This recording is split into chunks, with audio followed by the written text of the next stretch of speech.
Marcos Mendoza. Welcome, Marcos. What's up, buddy? How you doing? Today I am grounded, inspired, anxious, and blessed. Beautiful, beautiful. So my first question, man, is just who were you before the you that you are now? A loner, an outcast, a victim, um, a loner, an outcast, a victim, and a sensitive soul. That's the best way I can relate it. An Wow. indigo child, a scared boy, a angry boy, a misunderstood boy. Um, how far back you want to go? Well, I mean, all of that is actually resonates quite deeply with me, and I imagine so many others. Uh, I would love for you just to dive into that a little bit. Like, how did you come to the awareness that this is kind of where you were, and then I again I imagine that you made quite a number of changes in your life. So how did you identify this, and then how did you come to the idea and open yourself to change? I think for me, it was when I discovered my greatness or when I discovered my bigness in having to sustain the bigness and having to sustain that greatness and having to own up to the responsibility from a place of integrity and commitment to be able to sustain this profound level of achievement. I think that in the experience of having that much power be brought into my awareness as a way of being, the sustainability of that is where we start to drop, like the elephant on the ball, juggling all the. It's like when you start dropping things, you start to realize where those things fell. And for me, I started to where I had to go pick up those things that I was dropping was, oh, there's that trauma, or oh shit, that landed over here in the area that I refused to look at, or wow, I've been so afraid of relationships, or wow, it's like that for me is when I started to notice. Rather, that's when I started to generate the awareness that I now have to answer that question from a place of saying that that's who I was before I am who I am. Mm, So well, it's in the revelation of, wow, okay, to sustain this greatness, there's certain things that are going to have to be cleared up because now my blind spots and my shadows are coming to the surface. And I have to look at myself in a way that causes me to do the looking that will result in doing the work that I bypassed, not consciously. It's just, mhm. I think there's a drive and ambition, a personal initiative, scarcity. There's things that get us to where we are, where we're winning in life. And then we forget to look at how actively we were a part of the healing and transformation journey to get to a place of self-awareness and greatness. Mm, so beautifully said. Do you recall, or are there maybe two or three big obstacles that really stand out to you of like, wow, this was, you know before and after is such a life-changing difference?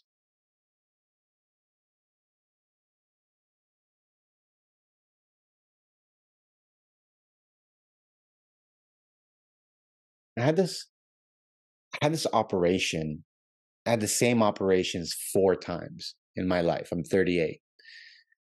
And after the last one, I didn't know whether I was completely emasculated or if I was going to thrive in my masculine. Like I did not know like how to proceed from that experience. And the depth of vulnerability that I processed in that particular experience, that was something that made me feel very unlovable. And to this day, I'm still consciously thinking with caution around how I show up in the world in relation to the trauma of those operations. That's one. A second one would be, you know, I've been fortunate that I don't have much trauma that's happened to me. A lot of everything that I've gone through has happened for me, and I've been an optimist all my life. So I've always looked at everything from a place of how is this serving me? What did I do to cause it or create it? So I'm just going to say that one thing is the one thing that I'm still actively not holding on to, but I'm still irked by the way that, I don't know how deep you want to go, but this fucking soul contract that I signed gave me all these conditions. And I'm like, why would I choose that? Like, why Mm, did I choose that in the astral plane? Why did I do that? So in this case, now I'm in the awareness of like, okay, I get it. I got it. I got it. I got it. So I'm processing. But yeah, I think it's a series of ongoing experiences that now I'm just constantly noticing like the lesson from it, like the optimistic point of view to look at why is this happening for me? mm, mm. I love that you said that, because that's something I say all the time to clients, and is that if you just make that little shift from, why is this happening to me, to this is actually happening for me. There's a lesson. There's an opportunity for growth, for healing. It completely changes everything. And um, so I love that awareness. I love that approach. Can you? I would love for you to go into the differences in how you felt before, if you can remember, to how you feel now most of the time.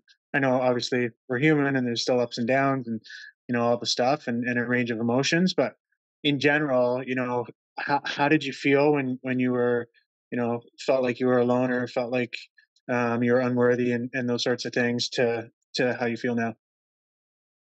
Well, I still feel the same way. I think I have a hard time.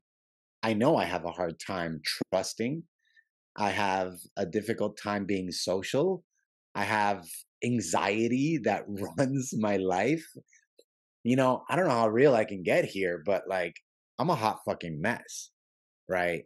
I'm a like A type, high achieving, successful entrepreneur, artist, creator, service provider, student, messenger of God. Like, I have all these amazing roles and responsibilities that I have the self awareness around, and I give and I create and I go. And simultaneously, I think, like I mentioned earlier, around having the self awareness of my greatness comes this responsibility of noticing my blind spots and taking responsibility for where I have to restore integrity and cleaning up my messes. Mm, uh, it's like a 24/7 experience. mm, And sure, we get breaks, right? But I'm in the awareness, all of it, as a sensitive, intuitive, empathetic soul that has way too much awareness.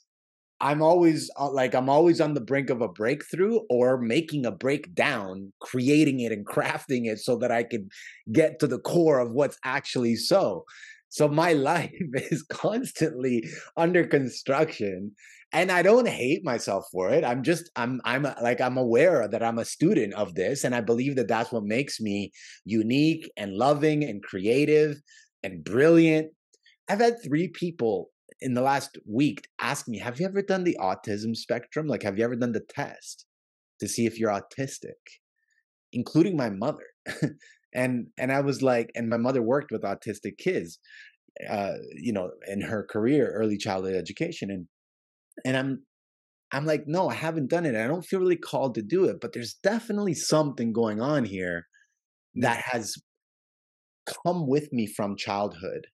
There's something that's still here. There's a brilliance. There's an awareness. There's a gift. And I've translated that gift through teaching myself how to play the piano, through writing. I always joke, I have 3,498 notes on my Apple Notes app, right? Like, I have a lot. I write a lot. I've built 15 programs for myself and 150 for my clients. I've written 300 songs. I've taught myself so many instruments. I'm a wizard when it comes to creating. I just create. And it never really comes from a place of, can I? It's just a matter of like this passionate burning Just desire, like I mm, must. Everything's I have to. So I have to. Even my books, like I collect books. Like just here alone, I got I got what do I got? The Lost Symbol, I got Jodi, I got Principles, I got Helping Yourself with ESP, I got The Science of Getting Rich, I got Alex Hormozzi's, like I got I got a lot of stuff. So I think like, oh, and of course,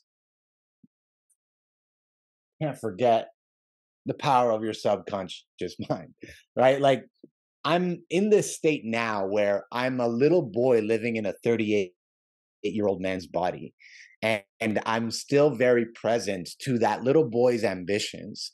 So I think I've carried a lot of that growth into my present, transmuted it into ways of being of service because I feel like I have the maturity and integrity to be of service, right, to all of my clients and to the mhm, community at large. But internally, as a being that is transparently answering your questions, I am still very much the mess that was and still very much actively present to figuring it out as I go. And I'm proud of that because I do have distinctions such as commitments, attachments, integrity, values, morals, ethics. There's things in place where I can still deliver in a place of contribution and not harm, even though I'm mhm. still actively a student of the work myself. I love your answers, man. It's and your honesty and authenticity. Because and again, we said this before we started talking. Like I feel full resonance with you, and a lot of the time I feel that like I'm aware of what's on, and that I'm still working on myself, and oftentimes still have that fear and that anxiety and in social situations. And yet again, as we've spoken to it, there's there's a just a feeling of that I have to be an example to create, and it's like from that kind of same place of I've got a certain level of awareness. So for those that don't have the same level of awareness, it almost feels like an obligation. Absolutely. I can see how that feels. Yeah. Yeah, Yeah. I can see how that can come up a lot. Definitely. Thanks for sharing and recreating that. yeah, yeah. I want you to so there you've got so much with any other kind of shares that would maybe go against conventional wisdom or myths that are out there that would, hey, peak performance look this, or you can only make peak perform as it pertains to making money, but you have to maybe sacrifice your health or relationships or other areas of your life. Anything that you have that's that conventional wisdom.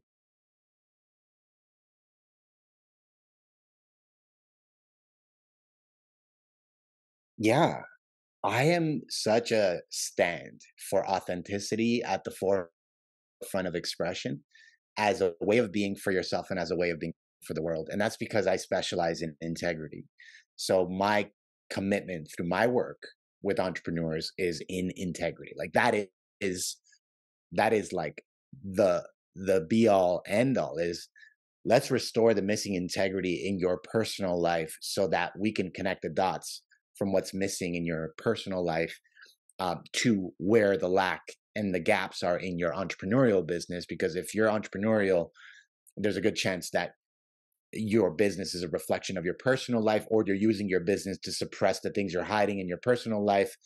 And in that experience, if we could restore integrity, we could start to empower you from a place of authentic intentions and Mhm. inventing possibilities from a place of personal power.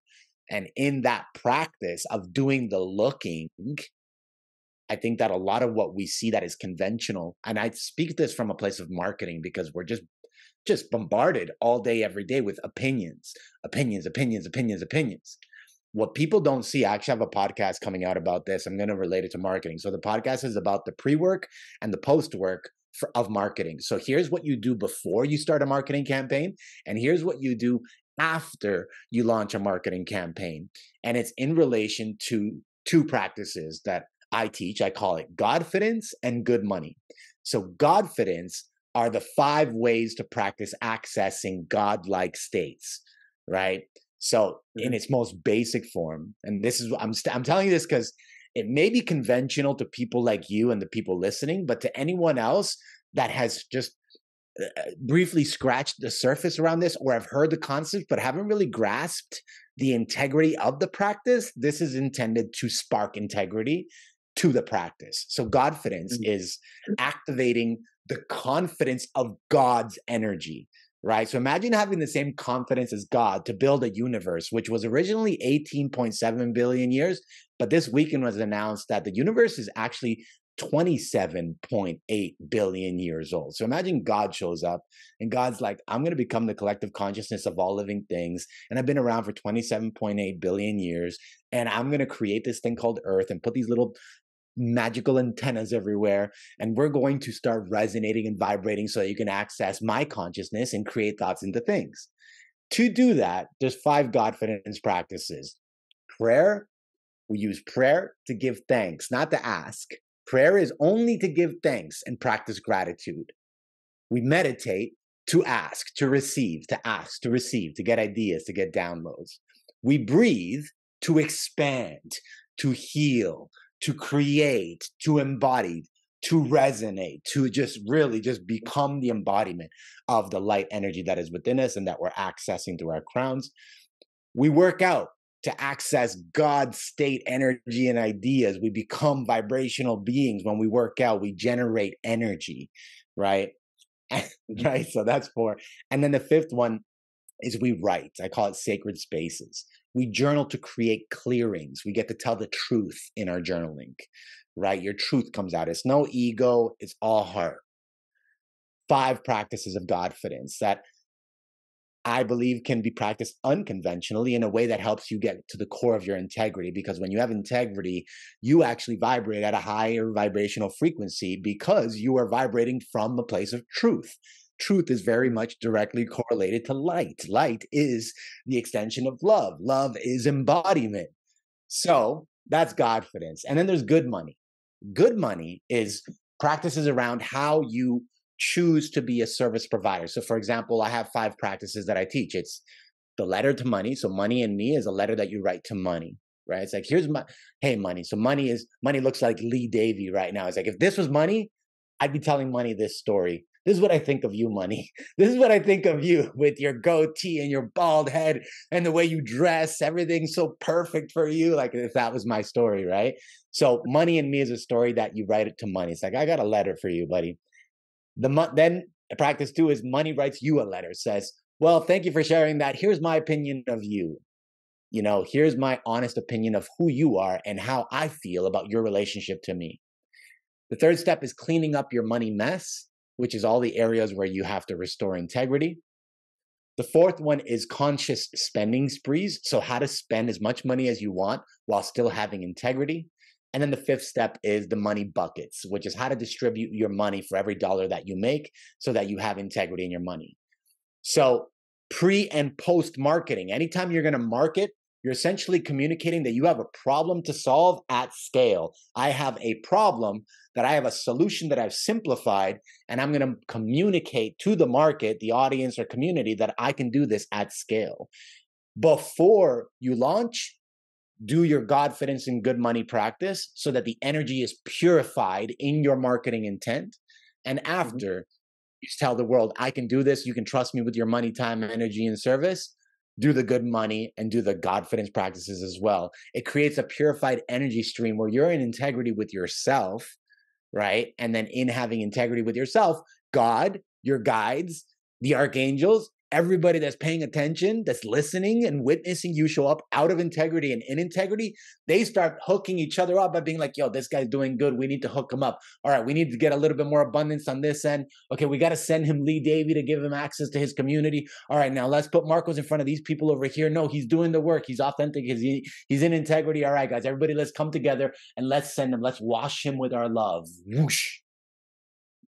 And then your marketing, your servitude, your inner work, your inner compass, everything just starts getting blasted with love, light, and pure energy and the strength to essentially fortify yourself for all of the things that are going to come up that may throw you off of that vibrational commitment that you have to this work that you do.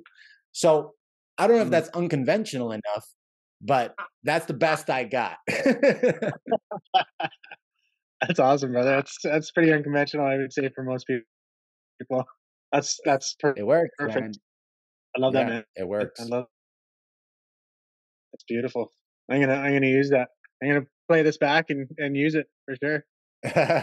Go for it. Go for it. It's It's a it's a confidence. game changer, man. Game changer, you know. Good money, you know, Godfidence, like, dude. And there's so much resistance that comes up to all of it. There's so much resistance to Yeah. giving thanks. There's so much resistance to receiving. There's so much resistance to asking. There's so much resistance to working out. There's so much resistance to breathing for 30 minutes. Dude, You know, yeah. there's so much resistance to journaling your truth, right?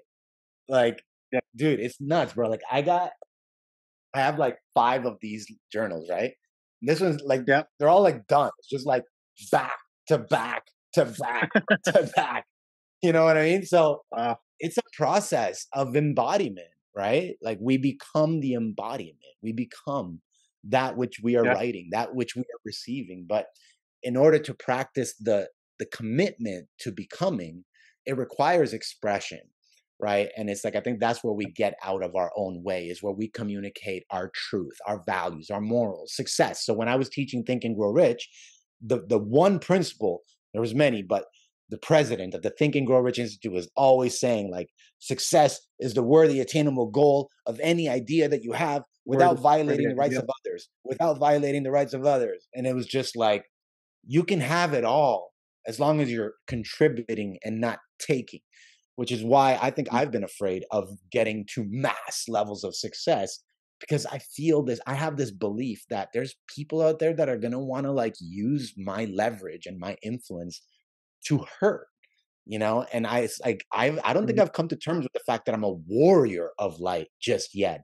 I'm more of Mm. like, oh, I'm just gonna stay small in my comfortable wealth, abundance, and prosperity and all my dreams. And if anybody needs help, I'm happy to. But at a global scale, I'm scared of who I gotta go up against. So I've actually been playing small. And that's what we were talking about before we started recording. It's like, Yeah. man, I'm feeling the resistance this week because I'm like, I'm bigger than this. And I'm like feeling like I have to do this. Not like maybe I should. No, I'm like, I have to do this.